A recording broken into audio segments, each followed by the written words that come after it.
Good morning. I'm Michael from Back to the Future Trading, and this is another episode of NinjaTrader Unplugged. Today I want to talk to you about something called self-fulfilling prophecies. Woo! What is a self-fulfilling prophecy? If you wake up and say, I'm going to have a bad day, today's going to be a really bad day, and this happens to you, you have fulfilled a self-fulfilling prophecy. In trading, though, it means something very similar, but in a little bit, you'll see it's slightly different. Let me show you what I mean. These are examples of exponential moving averages.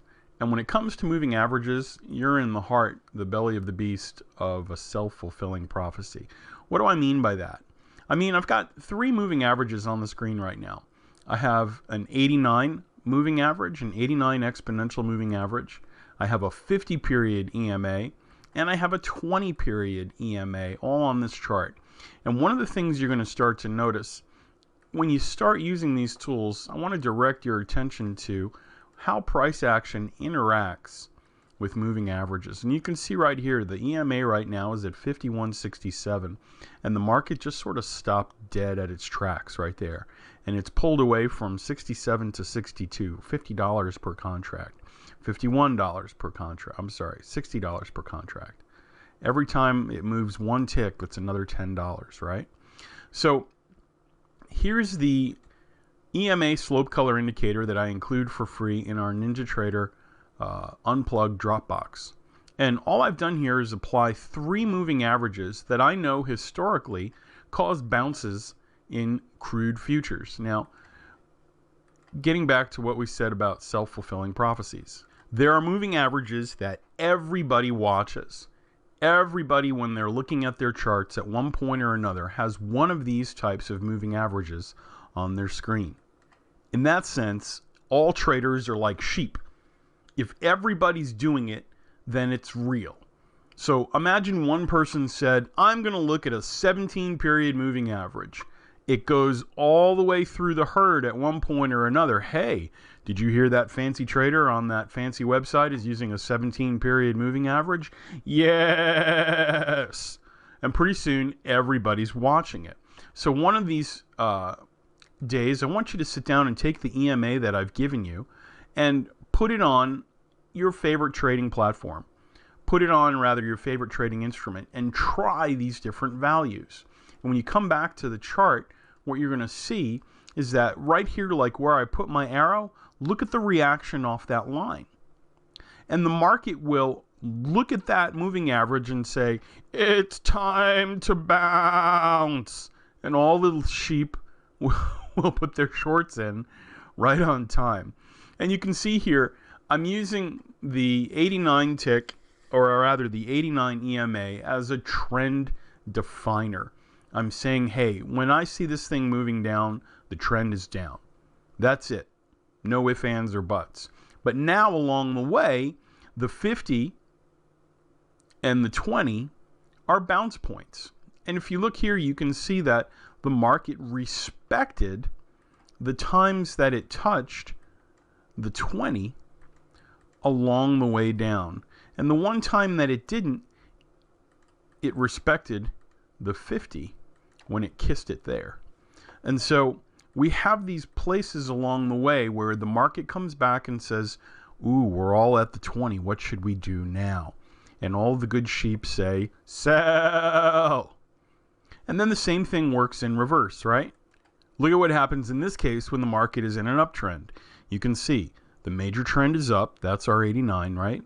And now here it kisses the 20. The first time, kisses the 20. The second time, kisses the 20. The third time, again. Fourth time, and then it breaks through. But look, the 50. And that turns out to be one of the bigger moves. So remember what I said about self-fulfilling prophecies. These are some examples, and what I want you to do right now is pause and just write these down.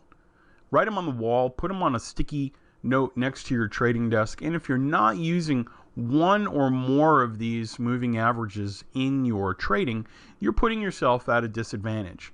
I happen to be a fan, and you'll see a lot of my videos using a 120. A 120 for me seems to be a good all-around moving average EMA for a lot of charts. I see a lot of bounces there. But if you're a shorter term trader and you like to take shorter term trades, a 20, a 50, or an 89 is about as high as you're going to go. If you're an equities trader and you're watching the equities market, watch this. Here's an example of a daily chart using the stock symbol F for Ford. Tell me if the 200 period moving average is important to this market. Well, without even trying hard, we can see there are multiple bounce points along the 200, a retest, a failure, a retest from the other side, all the way back up to the 200, back up to it again, a breakthrough, a breakdown, a kiss, a near kiss, and now a breakthrough again. So in the case of stocks and options, you want to pay attention to the larger examples here, a 150 and a 200. And you're going to see that those people on the longer term trades, even in Forex to some extent, are watching the 200, are watching the 150 and the 100. So down here in futures land, you want to pay attention to these bad boys. You start climbing up above that and you're looking at 4-hour and daily charts, really key in on those as well. Here's an example again showing the EMA-S&P on a 5-minute chart. Look at the numbers that we're using here. Same ones, a 120, an 89, and a 50. And if you look on the 5-minute chart, you can see where the bounces have historically occurred. When the 120 period moving average is up, we're looking for bounces along where? The 20, or the 50 in this case. And look where it touches at the next level. So we have targets to look for support along the way and looking for launches along the way. Now we're back up and we're reversed. We're going to look for kisses where? We're going to watch for kisses here and here on the pullbacks. And remember, when there's a pullback, your risk is lower. You're not chasing the market forward and getting into a trend that's already left. Let's look at one more example. Here's an example of gold futures this morning. Tell me if you don't see the same kinds of reactions here. Again, what are the values? A 120, an 89, and a 50. Look at where the market's been bouncing. So if you're the kind of trader just starting out and you're saying, hey, I don't know where to start, I'm not sure what to look at the things that everybody else is looking at. In this case, moving averages. If you take these sheep off and just pay attention to these numbers and just use the EMA-Slope-Color indicator that I've included in my Dropbox, you're going to do okay in terms of looking at and targeting areas of resistance as the market is moving in a direction, waiting for that pullback, getting back in on the train. How do you get this indicator? How do you get this template? You're going to go to my website, backtothefuturetrading.com/unplugged.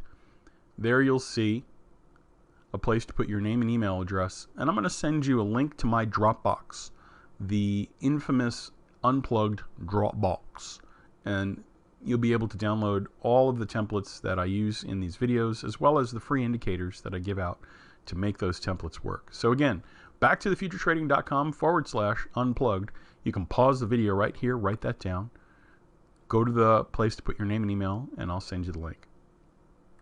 Remember, if everybody's watching it, it doesn't matter what it was, it means everybody's watching it, and you can take advantage of the herd mentality and do what you know the sheep are most likely to do when they get to that point. I'm Michael from Back to the Future Trading. Thanks for following along on our series. I hope these are helpful. Please comment on the videos. Contact me if you need help with any of this. I'll be happy to help you.